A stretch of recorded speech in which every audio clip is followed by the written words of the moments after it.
everyone. So the topic that we are about to discuss today is all about the CCA, or also known as the Cognitive Code Approach. So, what is cognitive code approach? So, the cognitive code approach gained popularity after the rejection of the audiolingual method, or more specifically, the behaviorist psychology in the late 1960s. So, the greatest scholars of the cognitive approach are John B. Carroll and Kenneth Johnston. So, let me tackle small things about audiolingual method. So, audiolingual method focuses on speaking and listening. Competence, stressing competition, and habit formation to learn a second or a foreign language.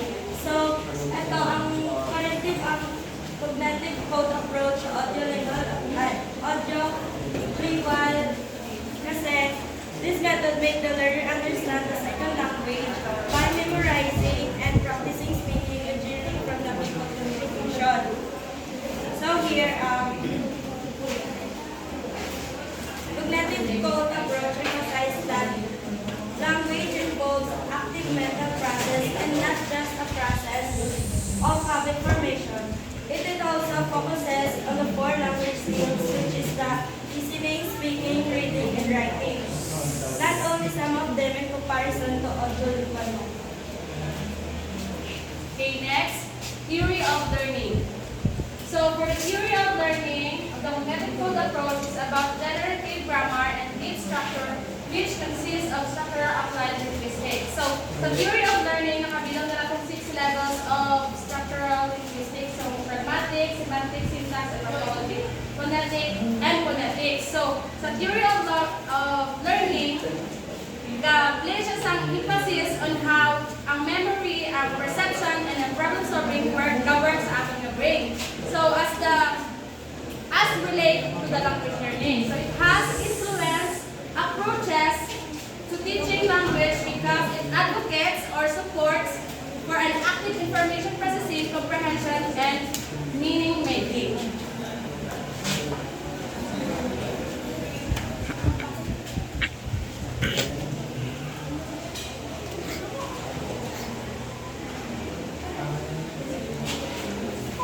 So next, objectives of cognitive code approach. So the cognitive code approach is meant to make students more creative when it comes to language use and also give them the ability to reflect on how they learn. Consequently, they would not be only repeating after the teacher.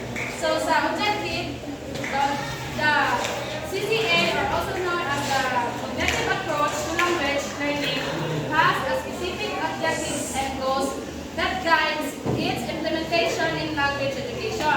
So this approach is a cognitive psychology-based approach that focuses on mental processes in language learning.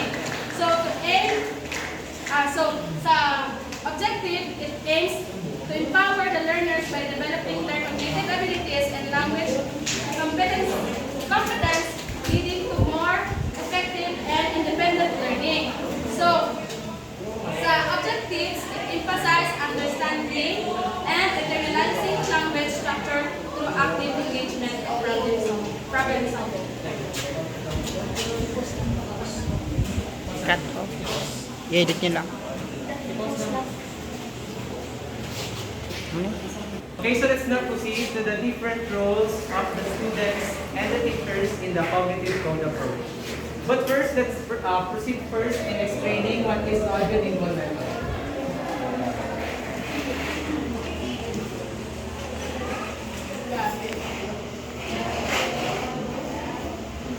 So you might be wondering ano yung connection itong audiolingual method sa ating cognitive code approach. So itong audiolingual method is ito yung naging start or ito yung nag-create ng ating cognitive code approach. This is actually part of the two types of the ELT methods and approaches. So itong audiolingual method and cognitive code approach is the two types of the ELT methods and approaches. So itong audiolingual method, this is more on habits, repetitions,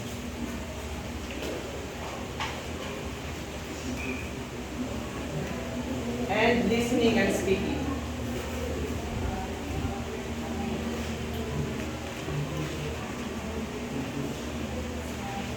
Whereas sa ating cognitive code approach,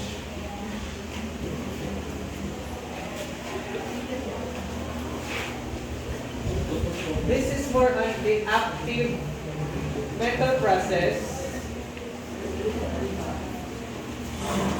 in the language area. And it uses our 4 macro skills, not just the listening and speaking, dinagdag natin ito yung reading and writing.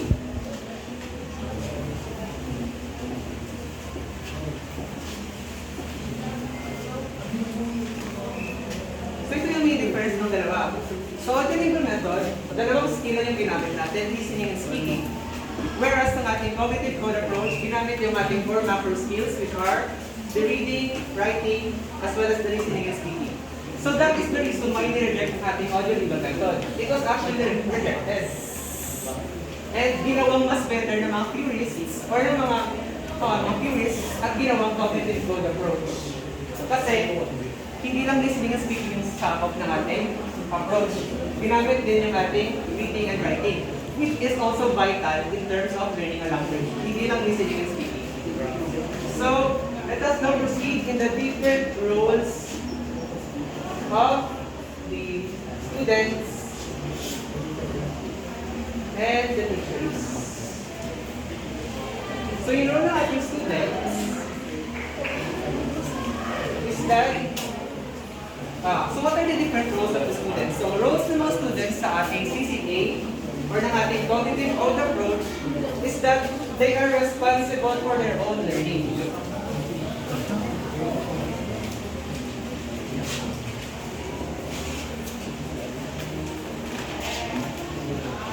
Unlike sa audio-lingual method, wherein teachers ang responsible sa learning ng mga students, dito sa cognitive code approach, yung students ang leaders. They are the one who are responsible sa kanilang learning. They are the one who is responsible sa kung paano nila ma-learn yung language. Kasi nga, itong ating students or ang role ng ating students in CCA is that this is more of a student-centered approach.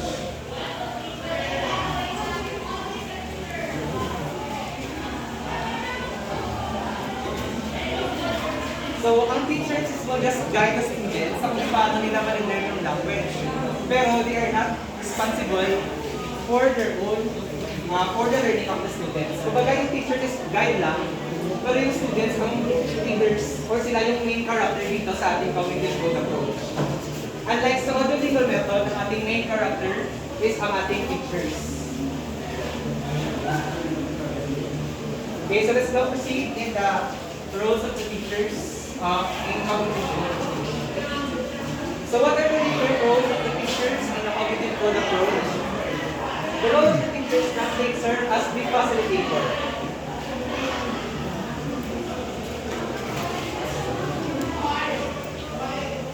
They are facilitator because they guide the students sa kung paano nila ma-learn yung language. Hindi sila yung nag-help or hindi sila yung nag-create or hindi sila yung pinaka-kailangan when it comes to the learning of the cognitive code approach or when it comes to the learning of the language. Kasi nga, yung teachers will just serve as a guide for the students. Kasi nga, meron ng prior knowledge yung mga students. Meron na silang stock knowledge.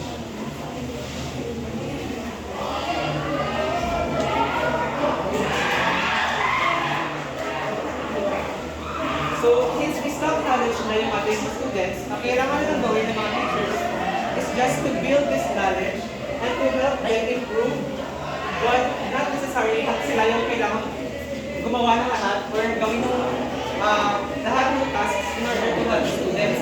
Kailangan ng students is paggawa din ng effort sa paano nila ma-learn yung language. Okay? But, in terms of the roles of the teachers, medyo same lang yung audio-lingual method and cognitive code approach.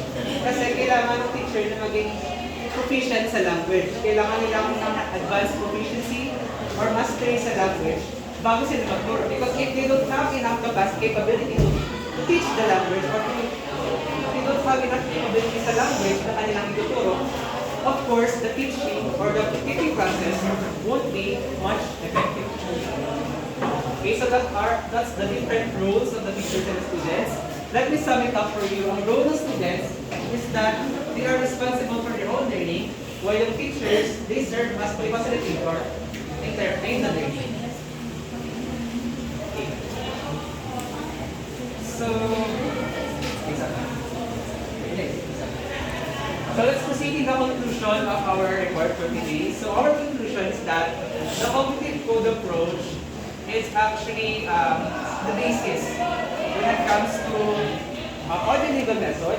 Or, I mean, the cognitive code approach is a basis. It was created due to audio-legal method, which emphasizes the habit formation. So there's actually no contradiction between the two. There's no major differences between these two. It's just that the cognitive code approach just continued or expanded what audio-legal method has already started. So, parang i-connect natin siya in our classroom, parang traditional type ng classroom itong audio-legal method, plus modern type ng classroom itong cognitive code approach. Kumbaga, there's an update, there's modification na nangyari. And aside from that, cognitive code approach, always remember, it is just in theory. That is why it does not consist any procedures nor any design. Kasi nga hindi siya nag-led into any development in our teaching methods and our activities.